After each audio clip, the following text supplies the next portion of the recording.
5 handicap, looking to lower the trajectory of iron shots as well as increasing compression. Overall, pretty good swing. From down the line, it's best to view the path and face.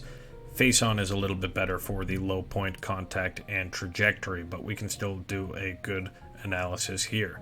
Looking at your setup and takeaway, overall not bad, although camera angle does look like you're outside of your path, which will make everything look like it's working more to the inside than it actually is. So taking that into account, I'd say that you're pretty much on your plane. Face angle would probably look a little bit better, but it does look like it's rolling open a bit here and a bit more at the top. So regardless of where your face angle is at P2, up at P4, you have certainly opened it up. And your transition does have a good sit to the front side before you eventually don't rotate and instead stand up, flipping the club face through. So that area we will attack in a moment, but from a general note, you will have a lot more success with your impact position with a shorter position without as much cup at the top. We can zoom all the way to your second swing, which you've included with your wedge, and a short swing is more likely to have a lot of angles look a lot better here at the top.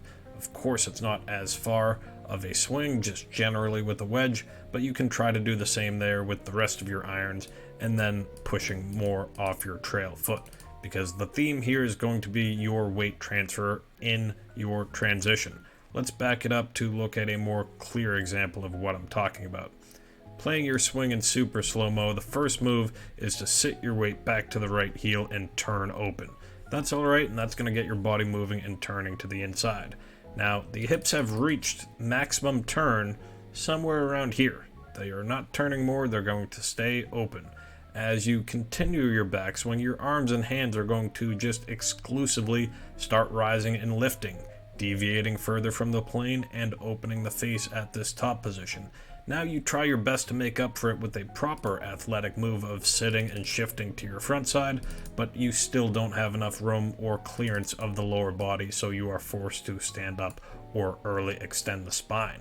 So the solution may be rather easy to understand and difficult to apply, but after you've made your maxed out hip turn and your arms are doing this solo shifting move, already begin to feel like you start pushing that weight transfer towards your left foot, because that weight getting stuck back on your right heel isn't giving you any kind of power or energy.